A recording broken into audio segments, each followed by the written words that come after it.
They called me dead weight. I left a note, then shut off everything they took for granted. I never thought I'd hear my own daughter call me dead weight. Not in front of my grandchildren, not with that cold finality in her voice. But she did.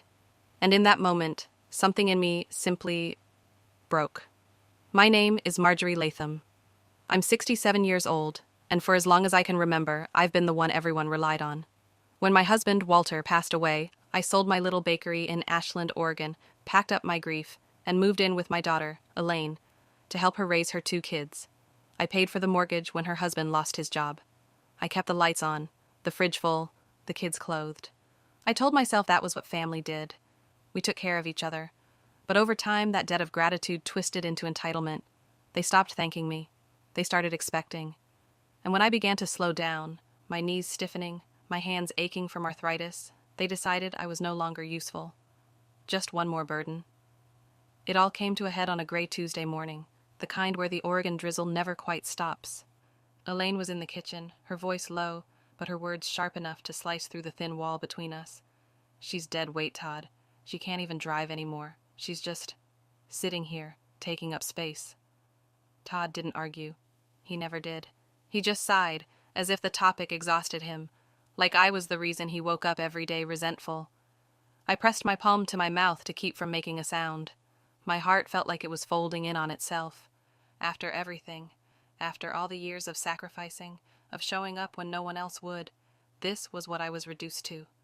Dead weight. I spent that afternoon moving in slow motion, folding laundry, wiping down counters, trying to pretend I hadn't heard. But every time Elaine walked by me without making eye contact, every time Todd huffed about the bills I had already paid, I felt a strange clarity begin to crystallize inside me. I knew I couldn't stay. I knew that if I did, the bitterness would swallow me whole. That evening, after they'd gone to bed, I sat alone at the kitchen table with a yellow legal pad. My pen hovered over the first line of a letter I never thought I'd write. You once called me your rock. Now you call me dead weight. So I'm setting us both free. I didn't cry as I wrote. I think I'd cried enough for one lifetime. Instead, I felt something close to peace, like the first deep breath after holding it too long. I knew I couldn't leave without making sure I wouldn't be their safety net anymore. Over the years, I'd been added to every account, utilities, credit cards, even the house deed, because they needed my credit. My name was the reason their life hadn't collapsed already. I was the unacknowledged guarantor of their comfort. So before the sun rose, I picked up the phone and started making calls. To the bank, to the credit card companies, to the mortgage lender. One by one, I began closing the doors I'd once opened for them. When the last account was frozen, I felt lighter than I had in decades. It wasn't revenge, it was self-respect. Before dawn, I placed the letter on the kitchen counter, right next to the coffee maker. I set my keys beside it, a silent punctuation mark to everything I was about to leave behind. Then I walked out into the damp Oregon morning, my suitcase rolling behind me, and didn't look back. Because sometimes the only way to save yourself is to let the people who broke you fend for themselves. The early morning air bit at my cheeks as I stood waiting for the bus into town. I hadn't used public transportation in years, not since before Walter died. But that morning, I felt more capable than I had in a long time. I boarded with my suitcase and settled into a seat near the back, where no one could see the trembling in my hands. As the bus pulled away from the curb, I caught a final glimpse of Elaine's porch, wind chimes swaying gently in the drizzle. For a moment, I wondered if she'd already found my letter, if she'd even read past the first line before crumpling it up in disgust. But I forced myself to look away. I had done what I needed to do. There was no going back. I spent that day in a small cafe on Main Street, nursing a cup of coffee that had long gone cold. My phone vibrated again and again, calls, voicemails, text messages that started polite and quickly turned frantic. Mom, what did you do? You can't just cut everything off. Call me back now. I switched the phone off. For once, their emergencies weren't mine to solve. By early afternoon, I'd found a room at a modest motel on the outskirts of town. The place smelled faintly of lemon disinfectant, but the sheets were clean and the door locked. I sat on the edge of the bed and allowed myself to exhale, really exhale, for the first time in years. I thought about Walter, how he used to say I gave too much, that I didn't know when to draw the line. He would have been proud of me, maybe a little surprised too. The next day, I scheduled an appointment with a local attorney. Her office was tucked inside a converted craftsman bungalow with cheery blue shutters. I told her everything. How my name had been leveraged to prop up Elaine and Todd's life. How I'd drained my savings to keep them afloat. She listened without judgment, then folded her hands over my file. Mrs. Latham, it sounds like you've been more than generous. You've protected them long enough. You have every right to reclaim your independence. Her words felt like a balm. I hadn't realized how starved I was for validation, how much I needed someone, anyone, to say I wasn't being cruel. We spent the afternoon sorting through paperwork. She helped me formalize the removal of my name from the property deed, finalize account closures, and ensure no lingering debts could find their way back to me. Every signature felt like shedding another heavy layer. When I left her office, I felt different, lighter, yes, but also unmoored. For 67 years, my life had been defined by who needed me. My husband, my daughter, my grandchildren. Without that, who was I supposed to be? I stopped by the public library on the way back to the motel, partly because I needed to sit somewhere that wasn't my small, silent room. I wandered the aisles with no real purpose until my eyes fell on a display of travel guides. Washington, Arizona, California. Places I'd once dreamed of visiting but had always put off for someday. Someday was here. There was no one left to wait for. That night, I lay awake listening to the rain tap against the window. In my mind, I could picture Elaine's face when she realized she couldn't access the accounts, when she understood that I had really left. Maybe she'd be furious, maybe she'd feel betrayed, but maybe, just maybe, she'd see that this wasn't about punishment. It was about finally loving myself enough to walk away. I didn't know what tomorrow would look like, but for the first time in a long time, I was curious to find out. The following morning, I woke up earlier than I meant to, the motel room still dark, except for the pale glow of the parking lot lights seeping through the curtains. My phone remained off on the nightstand, a silent witness to all the messages I knew were waiting. I sat up slowly, stretching my back until the stiffness eased. For a moment, I simply sat there, feeling the strangeness of it. No one calling my name, no voices demanding breakfast, or errands, or explanations. Just me, alone with the quiet I'd once feared, but now realized I craved. I decided to take a walk. The drizzle had lifted, leaving the sidewalks slick and shining. I wandered along Main Street, passing the hardware store, the antique shop, the little florist with its buckets of sunflowers out front. When had I last noticed any of these things? Living in Elaine's house, my life had shrunk down to the size of their needs. A woman about my age was arranging a window display in the florist's shop. She looked up and gave me a small, warm nod, like she saw me, really saw me as a person and not a burden. I almost cried from that simple kindness. Back at the motel, I made a list of everything I needed to do. Not for them, for me. It was the first list in decades that didn't have anyone else's name on it. 1. Find a small apartment. 2. Look into part-time work. 3. Consider visiting California. 4. Sign up for a senior community center. I underlined the last one twice. I'd spent so long being indispensable that I'd forgotten how to be connected, to have friendships, to be part of something that wasn't transactional. By midday, I finally turned my phone back on. The notifications poured in like a flood. There were dozens of calls from Elaine, a handful from Todd, even 2 from my grandson Trevor, though I suspected his mother had forced him to dial my number. I didn't answer any of them, but I did listen to the last voicemail Elaine left. Her voice was shrill with panic. "Mom, you can't just disappear like this. We need you to fix this. None of the bills are paid, the mortgage is overdue, and the credit cards are frozen. You can't do this to us. You're being selfish." Selfish. The word echoed in my chest, but this time it didn't hurt the way it once would have, because for the first time in my life I was being selfish, and it felt like survival. I deleted the voicemail and set the phone back down.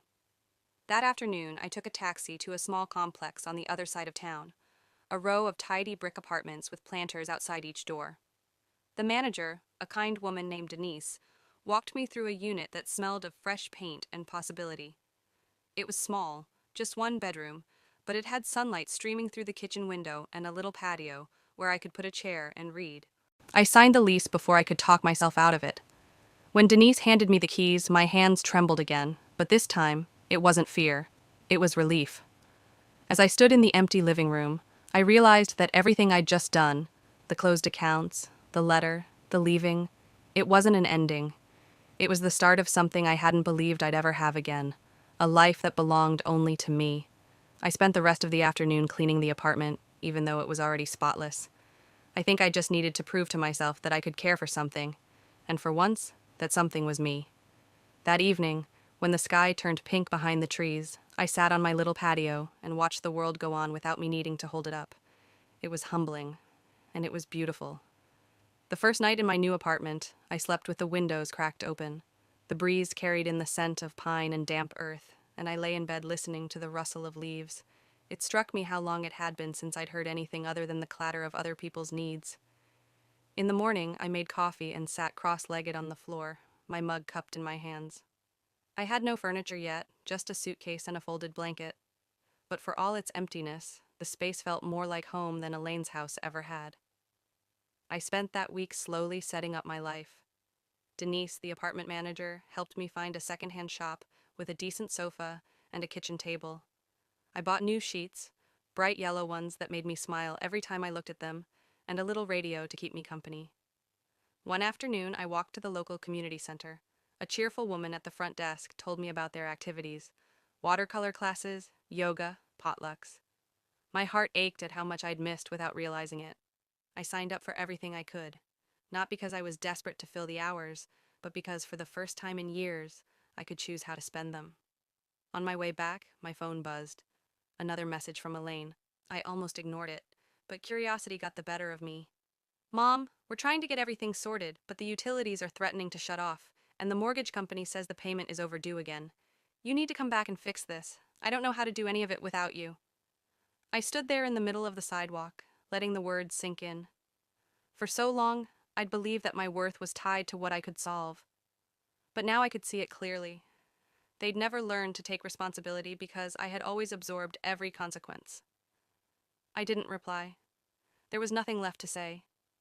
That evening, I started a journal, a practice the woman at the community center recommended. At first it felt silly, but once I started writing, I couldn't stop. The pages filled with memories I hadn't thought about in years. Summers with Walter, the smell of cinnamon rolls baking in my old shop, the way Trevor used to crawl into my lap when he was little. Remembering those moments reminded me that my life had been full of love and purpose.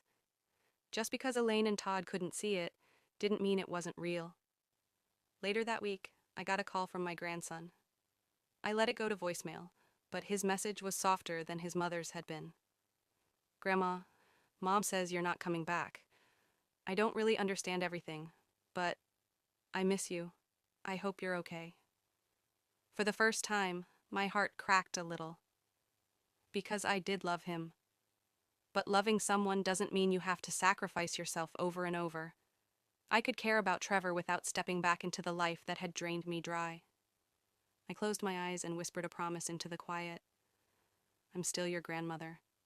I'll always love you. But I have to love myself too." That night I cooked myself a real meal, just for me. Pasta with fresh basil from the little pot I'd bought for my windowsill. I set the table, lit a candle, and sat down alone. And it wasn't lonely, it was peaceful. When I blew out the candle and turned off the lights, I caught my reflection in the kitchen window. For the first time in years, I looked like someone I recognized, a woman who knew her own worth, even when no one else did. The following weeks passed in a rhythm I hadn't known I needed. Mornings were slow and unhurried. Coffee on the patio, the local paper spread across my lap. Sometimes I walked to the little park on the edge of town, where the geese gathered near the pond. I'd sit on a bench and watch them glide across the water, feeling my shoulders drop just a little more each day.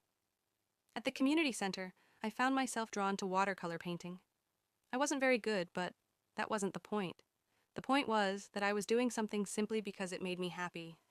No one else benefited from it, and no one demanded I be perfect. In those classes, I met other women my age: Nancy, who had recently lost her husband, and June, who'd left an unkind marriage after 40 years. We started sitting together after class, swapping stories over sandwiches from the corner deli. We were all women who had given too much, too long. And now, in our own ways, we were learning to reclaim what remained. One afternoon, as we sat under a sprawling maple tree outside the center, Nancy turned to me and asked, "Do you ever regret it? Walking away?" I looked out over the lawn, thinking of Elaine's last voicemail, of the life I'd left behind. "No," I said finally. "I regret waiting so long." It was the truth. I had spent decades believing that love required endless sacrifice, that my needs were selfish, that my worth was measured by how much I could endure. But now, sitting in the sunshine with women who understood, I realized that letting go hadn't been the end of my story. It had been the start. A week later, Denise called to tell me a package had arrived. I hesitated before going to the office to collect it. My name was scrawled across the top in Elaine's handwriting. Inside, I found a stack of envelopes, bills, notices, some already stamped past due. No note, no apology, just silent evidence of the life I'd left behind. I carried the package back to my apartment and set it on the kitchen table. For a moment, I felt the old guilt trying to rise, the reflex to fix everything. But I didn't open the envelopes. I didn't call Elaine. Instead, I picked up the package, walked out to the dumpster, and dropped it in. Standing there in the warm afternoon, I felt something release inside me, a final thread snapping loose. They were going to have to figure out their own lives without leaning on me like a crutch. It wasn't my responsibility anymore. That evening, I treated myself to dinner at a little Italian place I'd always wanted to try. The hostess asked if I was waiting for someone, and I smiled when I said, "No, it's just me tonight." And it was enough. When the waiter brought the check, he left a slice of tiramisu on the house. "Just because," he said, with a kind smile. As I tasted the first spoonful, I realized I couldn't remember the last time I'd done something this small and joyful for myself. On the walk home, I passed the florist's shop again. The woman in the window recognized me and gave me a wave. I felt a strange warmth in my chest, like I was finally part of my own life, instead of a shadow in someone else's. That night, before I went to bed, I opened my journal and wrote, "Today, I did not save anyone but me, and it was enough." I closed the book, turned out the lamp, and slept with the window open, the cool Oregon breeze reminding me that the world was so much bigger than the narrow life I'd left behind. A month had passed since I left Elaine's house, though it felt both longer and shorter in ways I couldn't quite explain. Some mornings I still woke up expecting to hear the muffled arguments, the hurried footsteps, the constant background noise of other people's chaos. But all I heard was the gentle hush of the trees outside my window, and the quiet felt like a gift. One afternoon, I was painting in the community center when June tapped me on the shoulder. "Someone's here asking for you," she murmured, her eyes gentle. My heart stuttered. For a moment, I wondered if it was Trevor, maybe Elaine.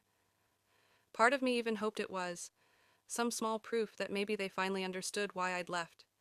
But when I walked out to the lobby, it wasn't my daughter or grandson waiting. It was Todd.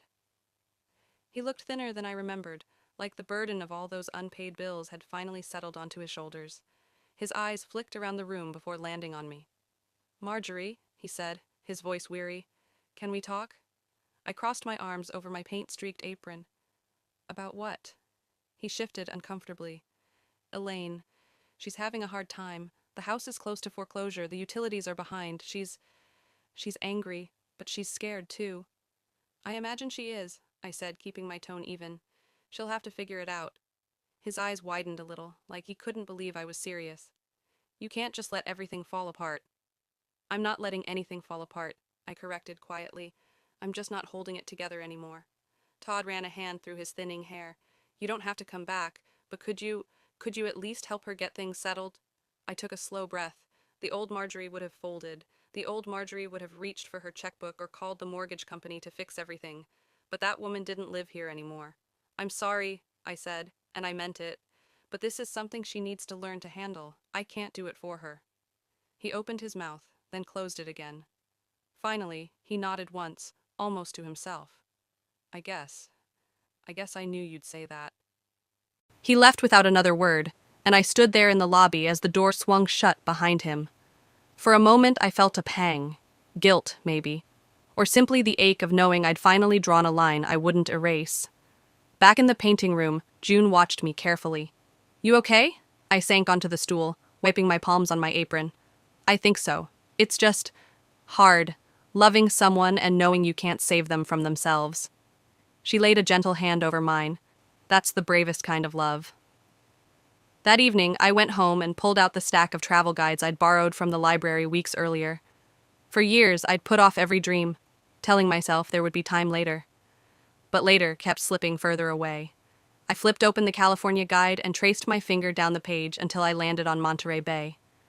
I'd always wanted to see the ocean again. The next morning, I booked a ticket. Not because I was running away, but because, for the first time, I was choosing something just for me. When I finished packing, I looked around the apartment, my apartment, and felt a rush of quiet pride. Every picture on the wall, every dish in the cupboard, every bright yellow pillow on the sofa was something I had chosen. Not for Elaine, not for Todd, not even for Trevor. For me. I left a note with Denise, just in case someone came looking again. All it said was, "I'm fine, please don't worry," and I meant it. As the bus pulled away the next morning, I watched the town shrink behind me. The florist shop, the community center, the quiet street lined with trees. It wasn't an escape, it was a beginning. For the first time in my life, I felt like the weight on my shoulders was my own, and I was finally free to carry it, or set it down, however I chose. The bus ride down the California coast was longer than I expected, but I didn't mind. I watched the scenery shift from pine forests to rolling hills, then finally to the wide sweep of the Pacific Ocean. When we rounded a bend and the water came into view, endless and blue under the afternoon sun, I pressed my hand to the glass like a child. I hadn't seen the ocean in almost 30 years. Not since Walter and I had taken Trevor here as a baby, wrapped in a little blue blanket against the salty breeze. The memory rose in me so clear it felt like it was happening all over again, and for once it didn't hurt. It just felt true, like proof that my life had been full, even if it hadn't ended up the way I'd imagined. I checked into a small inn near Cannery Row, the kind of place with lace curtains and a front desk run by a retired couple who reminded me a little of Walter and me. They gave me a room facing the water and a key on a worn leather fob. No electronic codes, no apps, just something solid I could hold in my palm. That evening, I walked down to the shore. The sun was low, turning the water into liquid gold. I slipped off my shoes and let the surf wash over my feet, icy and clean. I closed my eyes and breathed in the salt and the wind, and for the first time in years there was nothing waiting for me to fix. No responsibilities clawing at my spine, just the quiet miracle of standing exactly where I wanted to be. My phone buzzed in my pocket, and I pulled it out. Another voicemail from Elaine, the preview line flickering across the screen. "I hope you're happy." I thought about all the years I'd spent twisting myself into knots to make sure she never felt abandoned. All the ways I'd ignored my own exhaustion to prove my love. But the truth was, no amount of sacrifice had ever been enough to make her feel whole. That wasn't my fault. And it wasn't my burden to carry. I powered the phone down and slid it back into my bag. Then I took another step into the waves, feeling the sand shift under my heels. The next morning, I woke before sunrise and walked the wharf as the fishing boats went out. The gulls screamed overhead, the breeze sharp with salt. I bought a cup of coffee and watched the pink dawn spread across the sky. It felt like a promise, that there was still time to live a life of my own making. Later that day, I visited the Monterey Bay Aquarium, another thing I'd always meant to do someday. I wandered the exhibits slowly, pausing in front of the great tank where the kelp swayed in the currents. Schools of silver fish shimmered in the blue light, moving in perfect harmony. They didn't need my help to survive, they just existed exactly as they were meant to. Standing there, I finally understood. I didn't have to be essential to someone else's life to be worthy of my own. My value wasn't measured in how much I could give, or how much I could endure.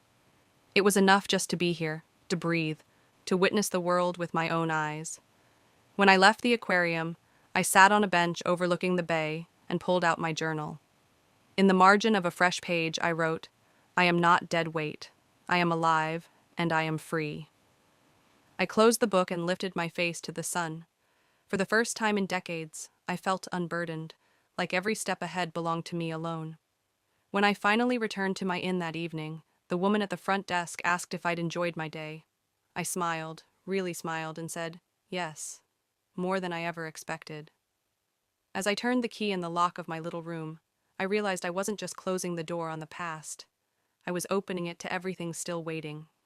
And in that quiet, golden hour, I knew I was no longer waiting for someone else to give me permission to live. I already had.